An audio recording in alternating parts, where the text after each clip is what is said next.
Bapak Ibu dan saudaraku yang saya kasih dalam Tuhan Yesus Kristus, dinyatakan di dalam Kisah Para Rasul pasal 1, kamu akan menerima kuasa kalau Roh Kudus turun ke atas kamu, dan kamu akan menjadi saksiku di Yerusalem, Yudea, Samaria, sampai ke ujung bumi. Lalu bagaimanakah supaya kualitas kesaksian hidup kita betul-betul berdaya guna, berpengaruh kuat, dan punya wibawa serta otoritas? Rasul Paulus memberitahukan kepada kita bagaimana hal itu supaya bisa diwujud nyatakan, yaitu jangan sampai ada seorang pun di antara kita mendukakan Roh Kudus. Jangan sampai ada seorang pun di antara kita mendukakan Roh Kudus. Karena itu di sini ditegaskan, dan janganlah kamu mendukakan Roh Kudus Allah yang telah memeteraikan kamu menjelang hari penyelamatan. Segala kepahitan, kegeraman, kemarahan, pertikaian, dan fitnah hendaklah dibuang dari antara kamu. Demikian pula segala kejahatan. Seperti yang sudah saya tegaskan tadi, untuk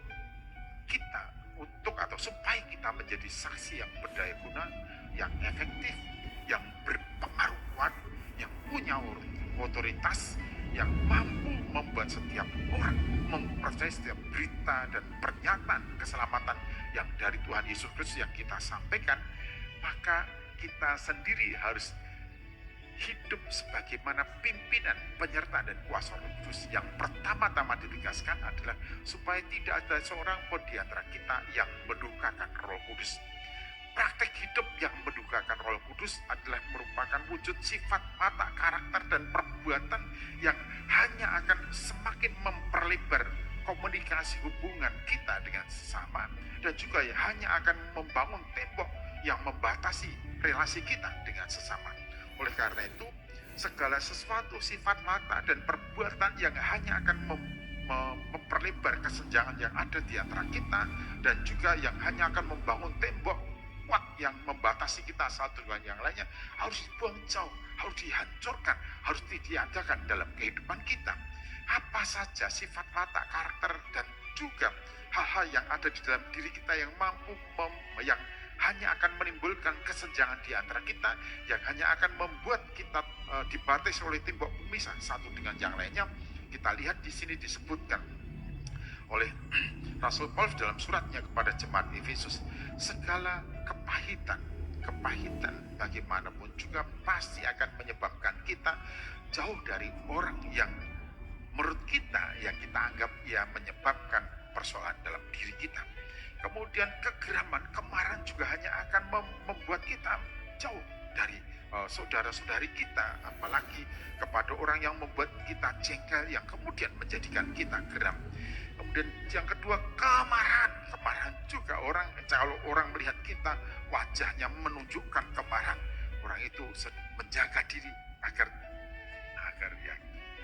kalau sampai agar tidak kena, agar tidak sampai, kalau ada perkataan keras agar tidak mendengar.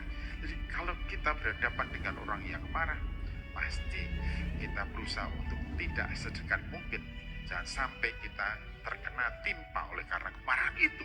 Kemudian ada lagi di sini katakan pertikaian, fitnah, dan juga segala kejahatan. Jadi yang pertama yang harus kita tahu, hidup di dan kuasa Roh Kudus mestinya suatu kehidupan yang membuat kita semakin mampu dekat dengan sesama kita, yang membuat kita mampu menjembatani semua kesenjangan yang ada, yang membuat kita mampu menghancurkan semua tembok pemisah yang ada di antara kita. Oleh karena itu, semua sifat, perbuatan, sikap yang hanya akan menyebabkan kita jauh dari sesama harus kita buang dari hadapan kita semuanya, dari pikiran kita, dari hati kita, dan dari kehidupan kita. Mengapa demikian? Karena kita dihadirkan oleh Allah di dalam Yesus Kristus di tengah-tengah masyarakat dunia ini supaya kita menjadi saksi. Menjadi saksi Tuhan Yesus Kristus, menghantarkan keselamatan yang dari Allah di dalam Yesus Kristus kepada semua orang. Oleh karena itu, semua bentuk kesenjangan, semua tembok pemisah harus dihancurkan, dan kesenjangan harus dijembatani. Saya ingin memberitahukan semua sifat, watak, karakter, sikap yang hanya akan membuat kita jauh dari sesama, yang hanya akan membatasi hubungan kita dengan sesama, harus dibuang jauh-jauh. jangan lagi ada di dalam pikiran, hati, dan diri kita. Itu juga menunjukkan bahwa kita memang tidak mendukakan Roh Kudus. Bapak Ibu, dosaku yang saya kasih dalam Tuhan Yesus Kristus, camkanlah ini baik-baik. Karena kita memang dipilih oleh Tuhan supaya kita menjadi saksinya dimanapun kita berada. Mulai dari rumah kita sampai meluas dimanapun Tuhan mengutus kita. Sebab perintahnya adalah menjangkau sebanyak yang Tuhan kehendaki dan memenangkan, memuridkan sebanyak yang Tuhan percayakan.